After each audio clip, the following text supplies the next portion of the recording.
Alright, y'all. I know it's been a while since I've gotten anything up, but been working a lot, and then kids, you know, had another kid within, he's actually going to be a year in a couple of days. Anyways, enough about that. We've had quite a few builds going on, this being one of them, along with a 90-mile-an-hour Schumacher all-wheel drive Emax. Decided to go with 8 scale 2650 brushless setup, and a few others, but this is what we're showcasing today. I've put many hours and many dollars in upgrades on this guy. STRC, just about everything. King coilover shocks, 110 millimeters. RC 4-wheel drive 2-speed transmission. Hot racing links. The list goes on and on. The only thing I haven't really, I'm actually impressed and surprised. Still running the stock Tactic that came in this, even with the off axle setup. Hold on a second. Even with the off axle setup, we'll get to the body in a minute here. It still is doing very well.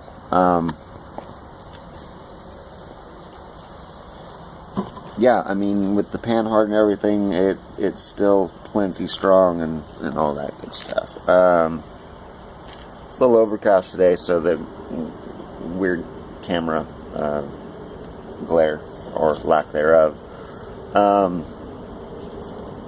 So this right here is just an extension. I need to find a servo horn that is about this long, due to the fact that I have the 110 shocks and a little bit of the lift.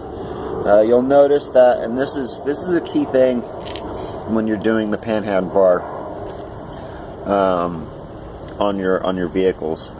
You want the panhard bar almost parallel. I mean, if the more parallel you can get it, the better off you are to the panhard. That is just a rule of thumb, including with, you know, real scale or real size vehicles. My Jeep Wrangler, you know, it's got a panhard bar, and that, you know, it's needed. But yeah, you can. So this is the STRC.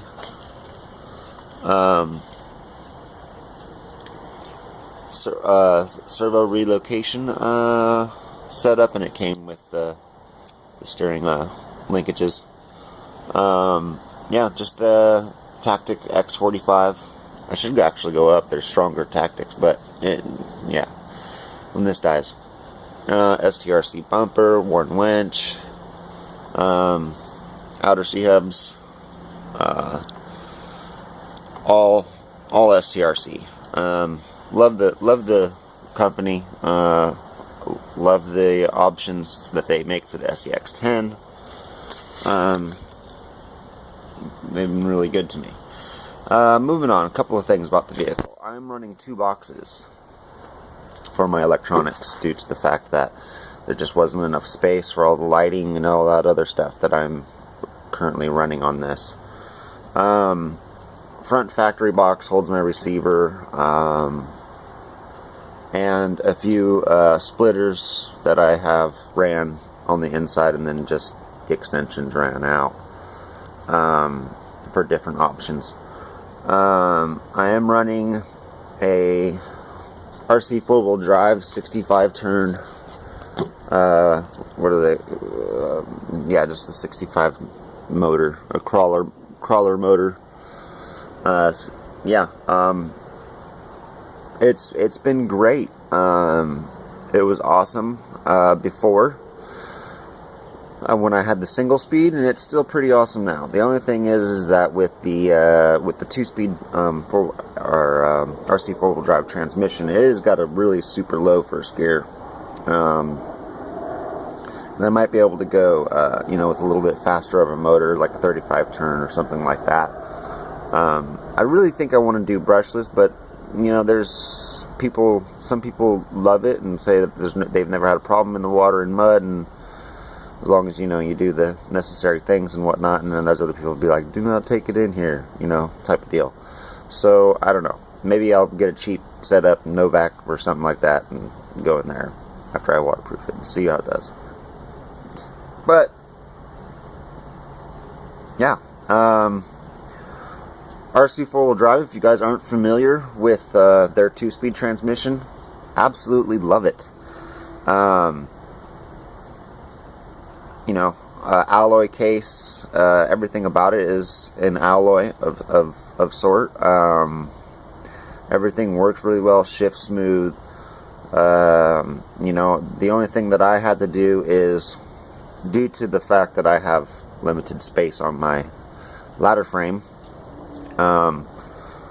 I switched it around. So it normally would have had, the motor on this side facing backwards.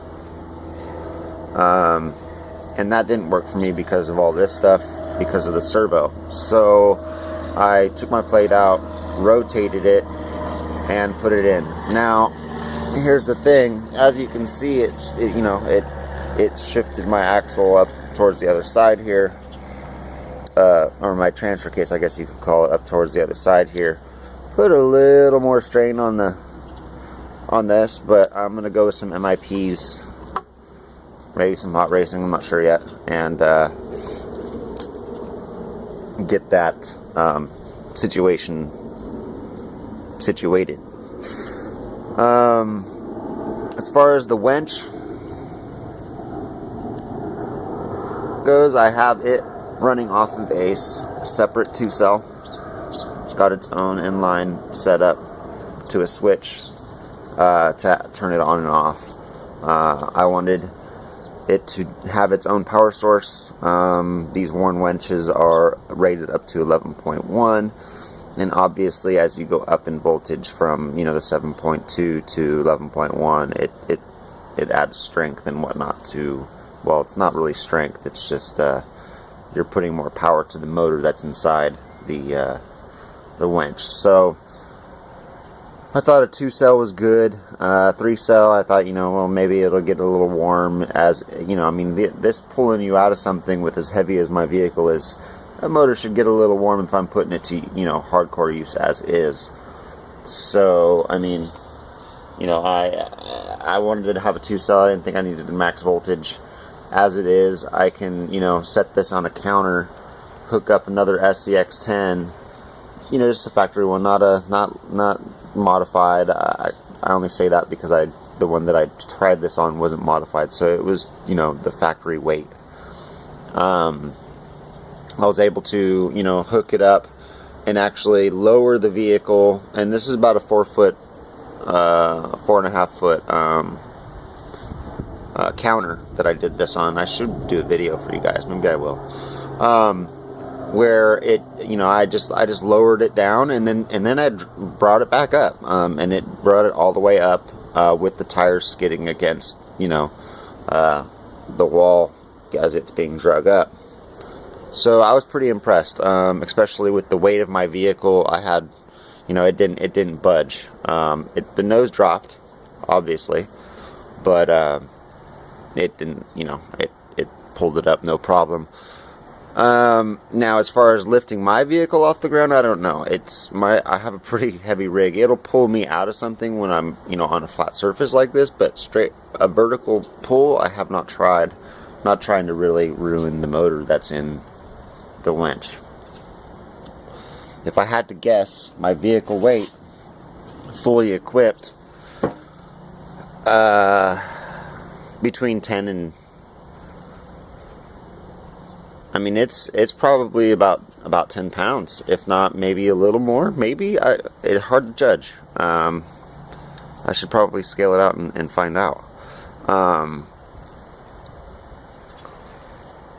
Okay, back to it. Speed controller in this box in the rear. I wanted to add a little bit of rear weight so it wasn't all completely in the front, just to balance out the vehicle a little bit. You know, it's ran just the Traxxas Servo 2056 for my, you know, my switching of first speed, or of the gears, you know, first gear, second gear. My motor plate, you'll notice with the panhard kit that you won't have the center strut right here to mount your, if you have a forward mounted battery, to mount down, you know, the front of it. That's okay, don't worry about it. Just make sure that you mount the sides through your receiver box into this mount, and that with the aluminum plate, it actually is enough to where, you know, if you tighten it down well enough, it doesn't move. And even in a hard jarring or smacking, it doesn't go anywhere. So yeah, I mean, you know, don't worry about that if you've come across that issue. Just make sure you cinch these down, and, you know, use the accurate spacers to brace it. What else? 110 King shocks. I guess I could just give you a little demo of the articulation here. It's a little stiff without the body on it.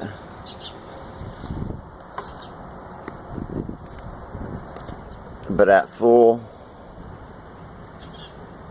it's not even full.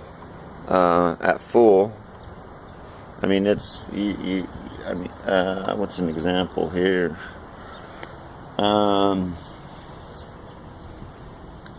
Please excuse this. I know some people just totally despise this, and believe me, it's a nasty habit, and don't recommend it on anybody. And if this offends you that I'm showing this in the photo, I apologize. But my pack of stoves is the only thing I have out here that is roughly going to give me some kind of, you know, what as far as the height is. So, I mean, roughly I'd say about a pack and a half of, you know, height wise. Those are about, what, 5 inches, so I don't know, 7-8 inches of articulation, roughly, and balanced. You know, I can almost take this full vertical before anything starts to want to flop on me. Even still at that, it's really balanced well to not want to just tip over like the factory SCX10s. They're so light on top, or well, they're top heavy, but they're light, that, you know, you get to this point and it just wants to flop over on you. This is the build. Let's see what else we got here. We got the Tamiya Highboy Toyota. I decided to go with the Tamiya and not the RC 4-wheel drive. My experience has been that the Tamiya body, now some people may disagree with me, but this is just my experience. The Tamiya body is a little bit durable, more. I think that the plastic's a little bit harder. Maybe it's because of the age. Maybe it's because they were made in the 80s, back when there's all kinds of chemicals and stuff that we're not supposed to use anymore. I have no idea. Whatever the case may be, it seems to be be able to take more of a hit from rocks, just by it flopping over and whatnot. More so than I've seen with the durability of the RC, you know, the Trailfinder 2, and the other, and the similar bodies. I am currently waiting on the bezels for the side markers. For some reason, those were missing in my kit. Yeah, actually not my kit.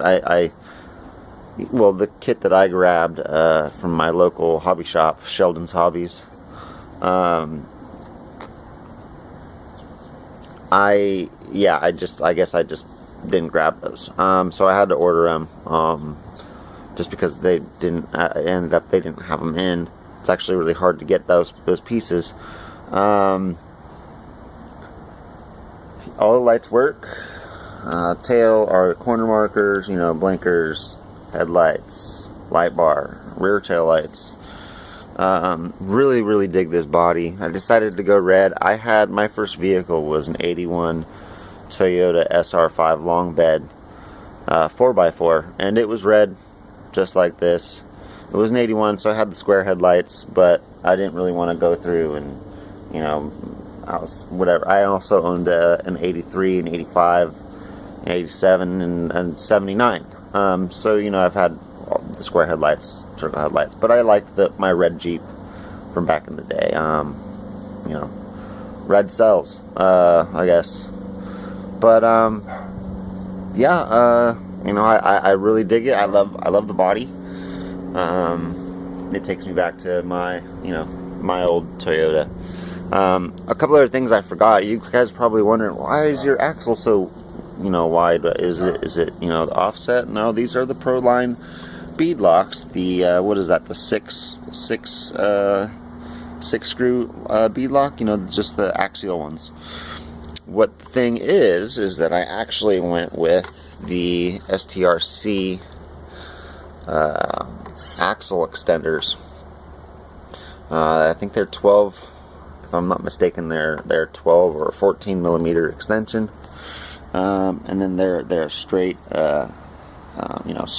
screw thread, male to female thread, and really strong, really, and I like the look. Yeah, that kind of was the point in which that of all the tipping factors of the articulation of this vehicle, that was the best mod, due to the fact that the wider the wheelbase, side to side, the more stability you have on the ground. So my tire, I need to put some air in that tire. Running the Proline Swampers. These are like roughly, the height on these are like between 115 and 130 millimeter IROC Swampers. I like the tall tire. These are much larger than your average 1.9s. They are 1.9s. They gave it that, I just think more of a scale look, versus some of the other 1.9s, because I did want to run the 1.9s. The 2.2s just go over everything, and I wanted it a little bit more. I wanted more struggle in my crawling, I guess you could say. Yeah, that's her. I got to do some work. I actually just got a Sidewinder 3 that I'm going to put in it. It has an ARMA in there for speed controller right now, which does the job well, but no drag brake. And I want a drag brake on this guy. The gearing and the turn the motor does act kind of like a drag brake, but it's so heavy that if you're facing downhill or uphill and let off the throttle without a drag brake, it'll slowly come down. Now, if I had a smaller turn motor, it would roll. But due to the fact that 65 turn on and I believe that the low range, I haven't done the gear ratio on the low range or on the high range for that fact, so I can't say what the gear ratio is, but like I said, I'm going to go to a little bit faster motor. I think that it's with the gear reduction, I could sacrifice a little bit of that low speed, I guess you could say, for you know, a little bit faster speed and still not lose my crawlability.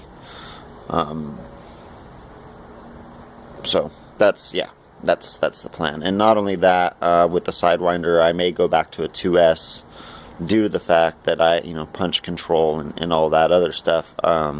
Whereas on the Arma, I don't have that option. So it was kind of necessary to run the 3S on the 65 turn. Now with the Sidewinder, I may not have to do that. But yeah, this is the rig. Let me kind of just set the body up here the way it's supposed to sit. I'm gonna be doing, like I said, some work to it, so you know, I have to. It's kind of off there a little bit, but anyways, just a real quick viewing.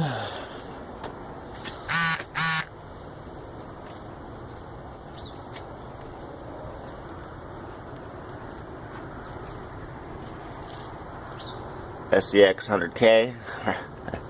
It used to be, it was off the JK body that I did, and it said, you know, SCX10 JK, and I just filled a little line over on the J, and, you know, SCX100K, whatever. That was just, I was bored. Yeah, tactic. Oh yeah, tactic drone view. But yeah, this is the beast. She's pretty.